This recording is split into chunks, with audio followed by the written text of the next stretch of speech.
All right, let's jump into this deep dive. Today we're going head first into a self-help book. That's definitely not your typical fluffy stuff. We're talking no money, no job, no problems. Subtitle, Be Happy or Die, Trying Fuck Hard Times. Yeah, you heard that right. The author who calls himself Ya Boy Rick doesn't hold back. It's definitely a unique title, that's for sure. But hey, it grabs your attention. Grabs it and maybe shakes it a little bit. I mean, it's pretty clear from the get-go. This is for someone looking for straight talk, no sugarcoating when it comes to self-improvement. And I know that's what a lot of our listeners are all about. Yeah, I think a lot of us are tired of the same old, you know, positive affirmations and all that. Sometimes you need a little kick in the pants. Exactly. And Ya Boy Rick seems more than happy to deliver that kick. It's interesting, though, how he, even in the title, kind of acknowledges the struggles. Like, he's not shying away from the fact that, yeah, people have money problems, job problems, relationship problems, Yeah. but he's not letting you wallow in it. It's like he's saying, okay, you're in a mess. Now what are you going to do about it? That universe ain't your sugar daddy line really got me. Like, oof, truth bomb right there. Yeah, that one kind of hits you right between the eyes. It's harsh, but it's also kind of freeing in a way, you know? Like, okay, no one's coming to rescue me. Time to figure this out myself. I think that's the whole point he's trying to make, right? Like taking ownership of your own happiness. Totally. But I'm curious, how does he balance that tough love with actual, like, guidance? Does he just yell at you to be happy, or is there some sort of method to this madness? That's where his whole action over complaining thing comes in. Okay, tell me more about that. He hates complaining. Calls it verbal diarrhea, which Oh, that's a good one. pretty accurate, right? Mhm. But he doesn't just tell you to stop whining. He actually gives you a way to like turn those complaints into action steps. So it's not just about shutting up, it's about doing something.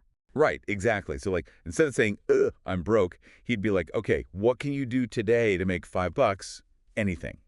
It's about shifting that mindset from victim to like proactive problem solver. Okay, so less about positive thinking, more about positive doing. I Yeah. like that. That resonates with me more than just trying to like force myself to be happy. Yeah, because action creates momentum, you know? Right, right. And momentum can lead to positive change. But let's be real, sometimes even taking action can feel overwhelming, especially when life keeps throwing curveballs left and right. Absolutely. And that's actually where Yabi Rick brings in a surprising tool, gratitude. Gratitude. Now, I know that can sound kind of cheesy, like a lot of self-help stuff. Yeah, it gets thrown around a lot, right? Yeah. But he approaches it from like a neuroscience angle, Oh, interesting. talking about how it literally rewires your brain for positivity. It's not Mm. just like some fluffy, feel-good thing.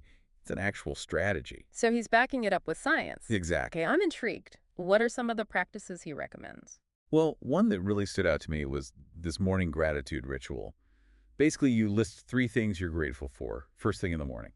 Okay, sounds simple enough, but does he say why that's so important? He says consistency is key. Like it's building a muscle. You know, the more you practice focusing on the positive, the easier it becomes. Makes sense. And that ties back into his whole belief that happiness is an inside job. I'm starting to see how all these pieces fit together. Like, it's not just random tips, it's like there's an actual philosophy here. Yeah, there's definitely a method to his madness, even if it's presented in a pretty unconventional way. Okay, this is all making sense so far, but what about, like, the external stuff? What about those people who just, suck the life out of you? Oh, he has plenty to say about that. Because we all have those people in our lives, right? Oh, yeah.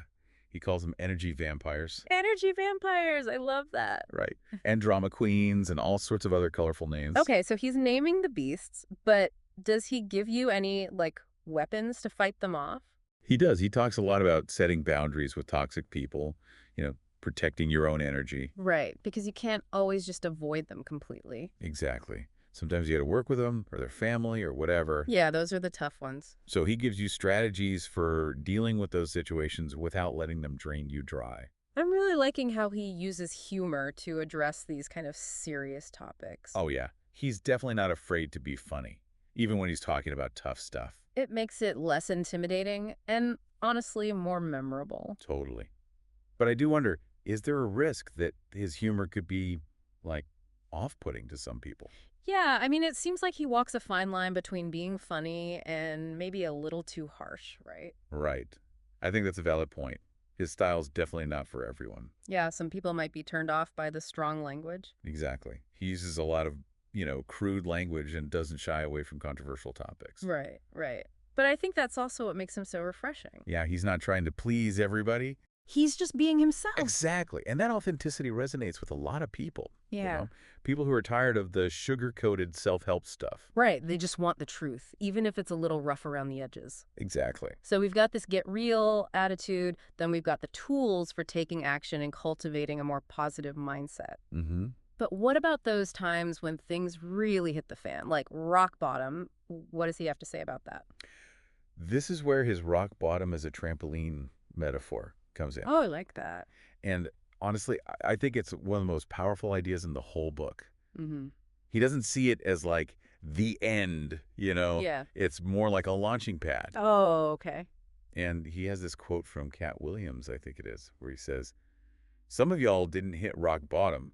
You scraped it, cleaned it, and made a damn bed there." Okay, that's hilarious and also kind of true. Right. It's Yaboy Rick's way of saying, like, own your mess, learn from it, and use it to propel yourself forward. I love that. Flipping the script, right? Exactly. But how does he suggest you actually do that? Like, it's one thing to say bounce back, but another to actually find the strength to climb out of that hole. He talks about celebrating small wins. Small wins, yeah. Even when you're down, acknowledging those tiny victories can build momentum. Okay, so like, what would be an example of a small win when you're at rock bottom? Let's say you've been unemployed for months, Right. right? And you finally land an interview. That's a win. Okay, yeah.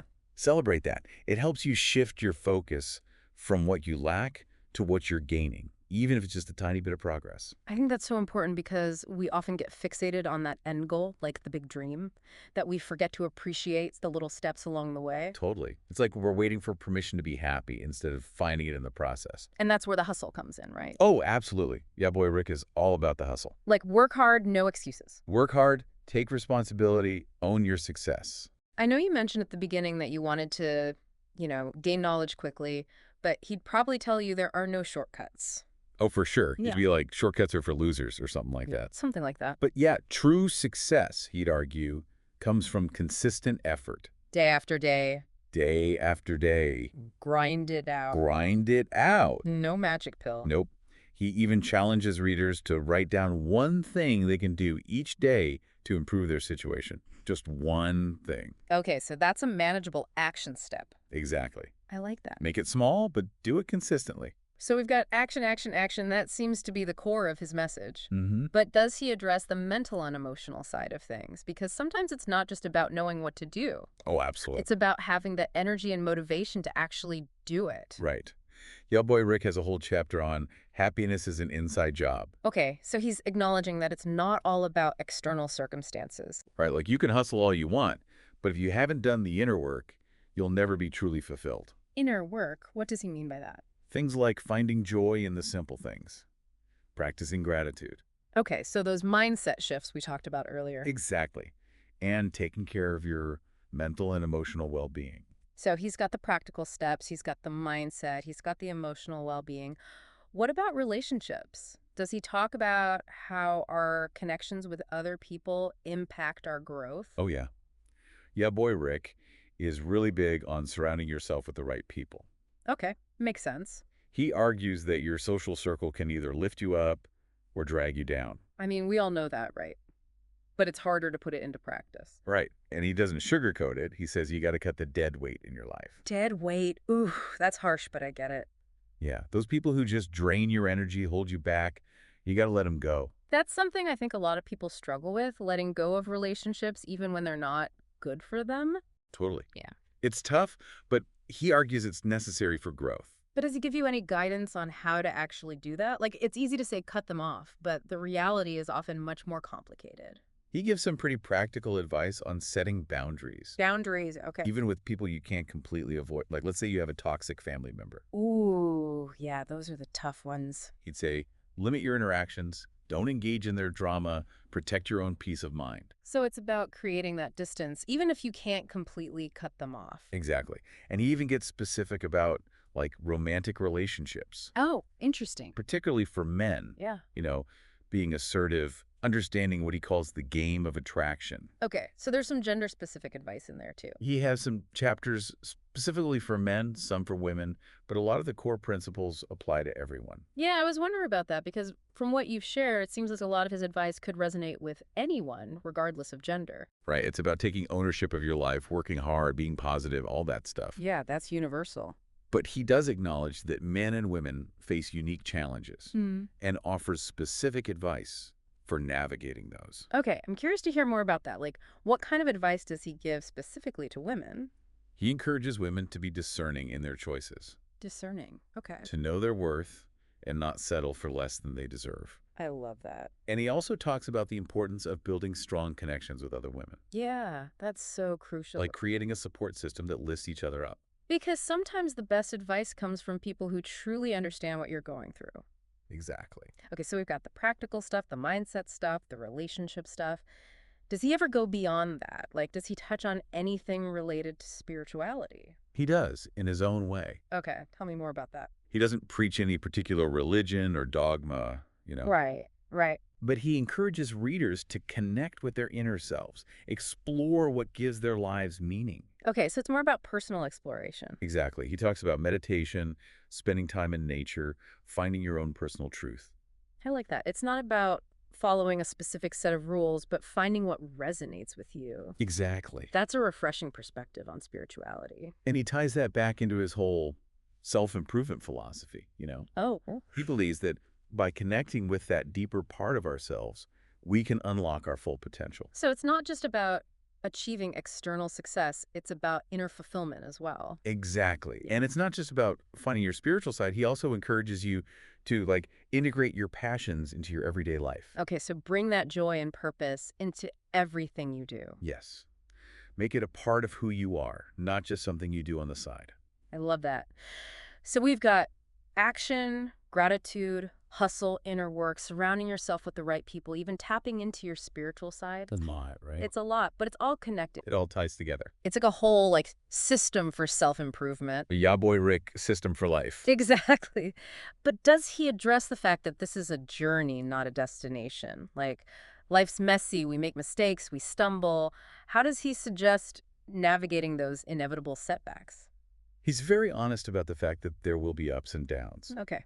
He doesn't sugarcoat it, but he emphasizes the importance of resilience, Resilience, yeah. learning from your failures, Yeah. and getting back up stronger.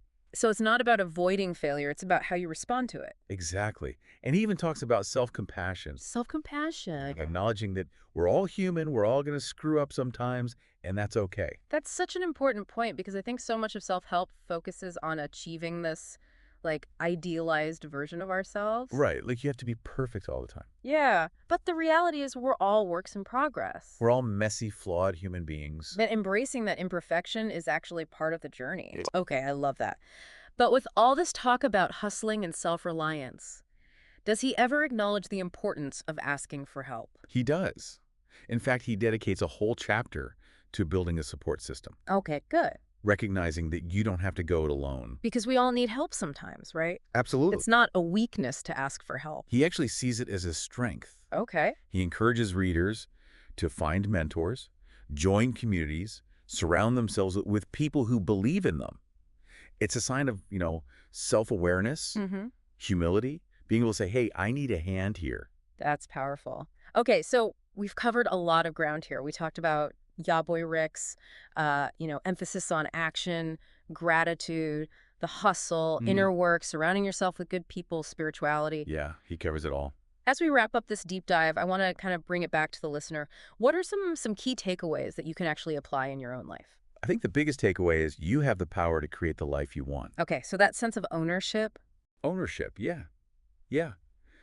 Boy Rick might be blunt. He might be offensive at times. Right. But his message is ultimately about empowerment. Empowerment, yeah. He's saying, stop complaining, stop waiting for someone to save you, and start taking control. Take control. I like that. Yeah, it's a call to action.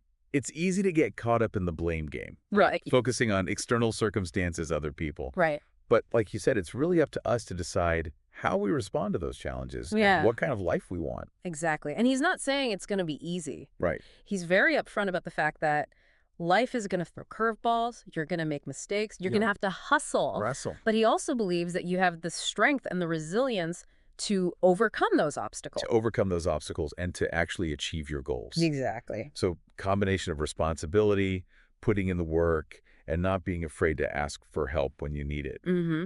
But what about the mental emotional side of things? How does he address that? Self-care, finding joy. He emphasizes finding what truly makes you happy Okay. and incorporating that into your daily life. Okay. Whether it's spending time with loved ones, Right. pursuing a creative passion, Right. or just taking a few moments for yourself each day to relax and recharge. Yeah. Right. It's about making those things a priority, Not an afterthought. not an afterthought. Because that's where burnout happens, I think. Exactly. When we're so focused on the doing, we forget about the being. Yeah, you got to find that balance. That balance between pushing yourself and giving yourself grace. And that's where his emphasis on humor comes in, too. You Oh, know? yeah. He's always got a joke, even about the tough stuff. Right, life doesn't have to be so serious all the time. Yeah. It's okay to laugh at yourself, find the absurdity in the everyday struggles, Lighten the load. lighten the load. All right, so as we wrap up this exploration of Yaboy Rick's unconventional wisdom, I want to leave you with a question to ponder. If Yaboy Rick were your personal hype man, what would he be yelling at you right now? Ooh, that's a good one.